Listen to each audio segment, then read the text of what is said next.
Hey guys, if you missed class today, or you just want a recap or a reminder, or you're stumbling upon this video because you're curious, I just want to go through this study from the National Toxicology Program about whether or not cell phones could cause cancer in humans. So let's take a look at this, the front page, the release of this study. And this is obviously not the full scientific study itself. We'll look at that just in a moment. But this is sort of just what they show to people. This is the front page of it's the report for non-scientists. So let's take a look at what happened, what the study's about, and what they found. And first, I want to look at this as just a casual observer to see what I notice without reading the full thing. This is about cell phone radio frequency radiation, which is kind of big words. So I might start thinking, okay, this is scientists that wrote this. I should maybe study this. And as we scroll down, we see stuff about cell phones and the U.S. Food and Drug Administration nominated something kind of confusing, but I'm getting that this is from the FDA. This is a study that was sponsored by the FDA, and that's important to know. That makes me want to trust it. Not only that, it's also on a .gov website. More specifically, it's from the US Department of Health and Human Services. So this is seeming like a pretty good source, right? So let's see what happened. The NTP, which I assume is the National Toxicology Program, because it's big at the top of the webpage. The NTP conducted a 2-year toxicology studies in rats and mice to help clarify the potential health hazards, including cancer risk, from exposure to RFR, radio frequency radiation, like that used in 2G and 3G phones. Okay, so this is a little bit older technology. We've had 4G for a while, and we're just getting 5G now in most places. I'll tell you this, as a science teacher, there's not a huge difference between 3G and 4G. If 3G can cause cancer, I would assume 4G probably can as well. They're similar. They're similar. So it's maybe not a perfectly relevant study, but it's fine. It's fine. It's still interesting. It's still relevant to trying to answer the question, do cell phones cause cancer? So cool. Let's see what they found. And my eyes are immediately going to go to bolded bullet points, right? Clear evidence of an association with tumors in the hearts of male rats, some evidence in the brains, and some evidence in the adrenal glands. Immediately, my mind is going to jump to that's the conclusion. Cell phone radiation is associated with tumors, with cancer. And if I'm going into this thinking, well, this person told me that cell phones can cause cancer. I want more information. I might jump to this website from the government and see in bold letters that there's clear evidence of an association. And I'm likely to stop right there and go tell my friends to turn off their phones and not use them anymore. But I'd be kind of misguided to do that, honestly. And I I I as a person now, as someone who studies science, I'm really genuinely frustrated with the way that this has been presented. Because even someone who's trying to do more research would go through the thought process that I just did and might say, okay, this is a really strong source. But I might not notice that this was a study done on rats and mice, presumably, and we can look later and see male and female rats and mice. So the male rats that they're referencing here is only a quarter of what they studied. And they clarify down here in the not bold print, which I'm likely to skip, that it's unclear if tumors observed in the study were caused by exposure to RFR in female rats and male and female mice. Which also, the way it's written makes me think you have evidence that the tumors in the hearts of male rats were caused by the RFR, by the radiation. But that's not actually what you found. You found evidence of an association between RFR and tumors. Not a cause, but some association. So I'm already frustrated with the way they've presented this and with the words they're choosing when they're explaining their findings. But let's really dig down into this. And something you might know, but I wouldn't expect a normal person to know, is that heart cancer in rats is very hereditary. So depending on how they source these rats, if they're part of the same family, it's really likely that if one gets heart cancer, it'll be a trend throughout the family of siblings getting heart cancer. Now I looked and I didn't look that deep into it because at the end of the day, I think there are other things that are more important than whether or not this heart cancer was hereditary, because maybe that's a predisposition to it and the cell phone can activate that. So, whatever. I would notice that and raise an eyebrow. There are a few things I would raise an eyebrow at. I would notice that this was nominated in 1999 and then released in 2018. That's 19 years. It's over 19 years from May to November. It's more than 19 years doing this 2-year study, which obviously it'll take time to, once it's nominated, it'll take time to recruit researchers and then to plan for the study and then to get set up, and then you have to run it. You have to collect your results, then turn them into graphs and everything and write your whole report and get it peer reviewed. It takes time. But 19 years is a long time. It's a very long time, especially when you're looking at the nomination here. If you look deeply at this, you get a sense of urgency, like, hey, this is important. Hurry up. 19 years doesn't feel like hurrying up. I'm raising my eyebrow. But let's really get down to see, now that I'm questioning, let's really check to see what this evidence is, because it doesn't really explain what the evidence is. It just says that they found clear evidence, and I'm not sure I trust them at this point, even though it's a .gov. I don't want to sound like a conspiracy theorist and say the government is lying to you, but sometimes this happens in science, is they kind of hide their actual results because they're motivated by one thing or another. So I want to look through this with my science cap on and explain to you some things that'll help whenever you're doing scientific research. And every scientific paper is laid out in the same manner.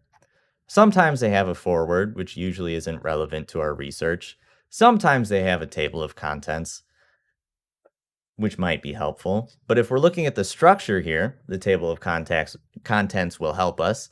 It always starts with an abstract, which scientific research, usually the abstract is a paragraph or two explaining what this research is. Now, in this case, it looks like it's something like 5 pages long. It's kind of strange too. But usually it's just a paragraph or two to say, hey, this is what this research is, so that you can see that right up front and tell whether or not it's relevant to what you're studying. We already know that this is, because we're wondering if cell phones cause cancer or not. And this is to see if cell phones cause cancer in rats or not. Great. We're done with the abstract. There's always an introduction, which kind of explains more about what the experiment is and gives you background information you might need. We can skip that. It's not, we just want to know about what they found. There's always materials and methods, which is an explanation of the experiment and what they did. It's useful to be aware of what they did. And then what we really care about is the results. This is the data that they collected. Then, after the results, there's a discussion and conclusions, which is the author's interpretation of the data, what they think it means, and what they think should be done about it. And then, obviously, they cite their sources after that. And that's the structure you'll find. An abstract, which is the quick 30,000 foot flyby. This is what this is. An introduction, which sets up the paper, and then a description of their experiment, the results, the data they got, and then their interpretation of it. So it might be useful to just kind of skim through the materials and methods. I like to look for diagrams in here, like this, kind of showing the way they set it up, and then we can read the surrounding paragraphs to see that they built these chambers to put the rats in. And I forget the exact numbers, but the rats weren't in here 24/7. They were in here for most of the day, but they were taken out sometimes. Okay, fine, good to know. But they were put in these chambers with these devices that created this radio frequency radiation, similar to what you would see in a coming from a cell phone. So, okay, once you just very quickly fly by this section, you can get an idea of what they did. But they kind of already explained that in on the last web page. So I really just want to get to the data, which I'm looking at data right now. It looks like we passed the results header. There it is. So let's look at what they found. There are a lot of tables here, but I really like to look for graphs because graphs are a visual interpretation of what they've seen. And you can read these paragraphs around here and see, okay, they're graphing the weight of the rats as time goes on. And this looks like the 28-day study here, the shorter study. There was a 28-day study and a 2-year study. So this looks like for the 28-day study, they're graphing the body weight of the rats. Okay, cool, but not what I'm looking for. Scrolling past more tables, there's a lot about weight in here and stuff that doesn't really seem relevant. And okay, here's a graph. And this is starting to look interesting. There's one for male rats and one for female. And I remember they found cancer in the male rats. So let's zoom in on this and take a closer look. And this is a graph of the probability of survival compared to the weeks on study. And I see that there are almost 105 weeks here, somewhere around 105. That's 2 years. That's the 2-year study right there. So what does the probability of survival mean? Well, it's a probability. So 1.0 means 100%.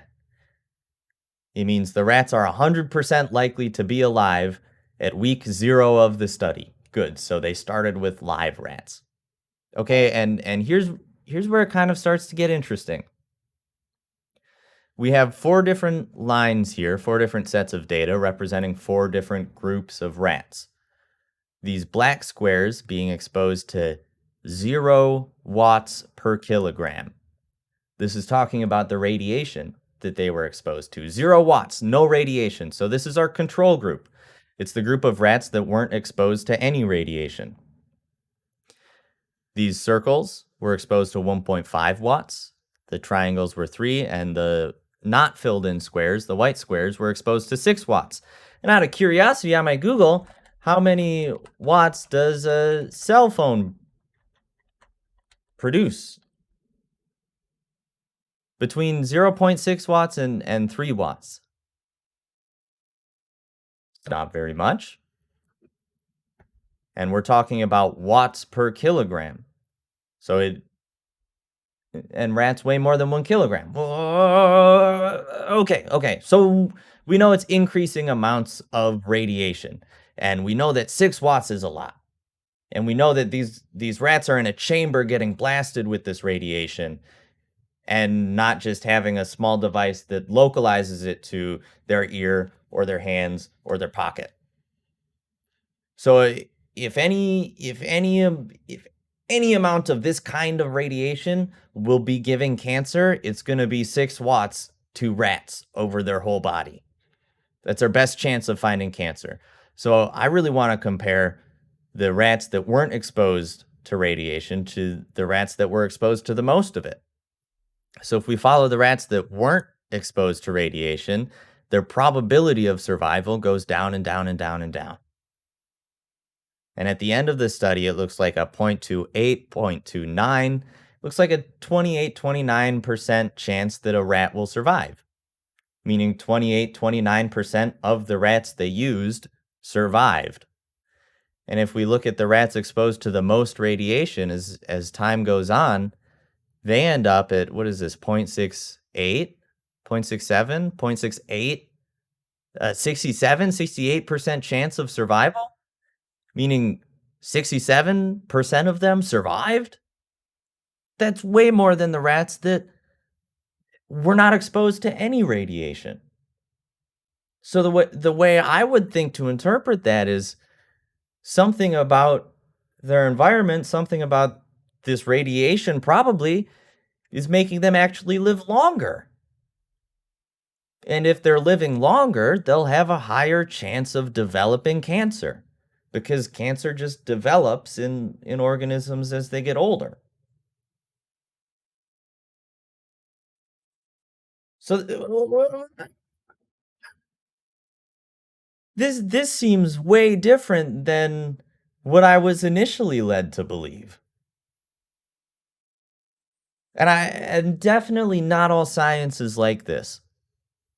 And definitely a study that's funded by the government should do a better job at really telling the people what they found. But sometimes these scientists are so wrapped up in the way that scientists think that they recognize the importance is that they found evidence of an association between tumors and RFR radiation. And a scientist might look at this and say, okay, so they haven't proven anything. But a layman might look at this and say, okay, they've proven that cell phones cause cancer. It's a reasonable conclusion to come to.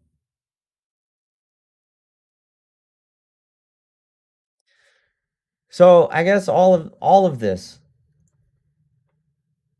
is to say you can almost always look deeper into things and try to figure out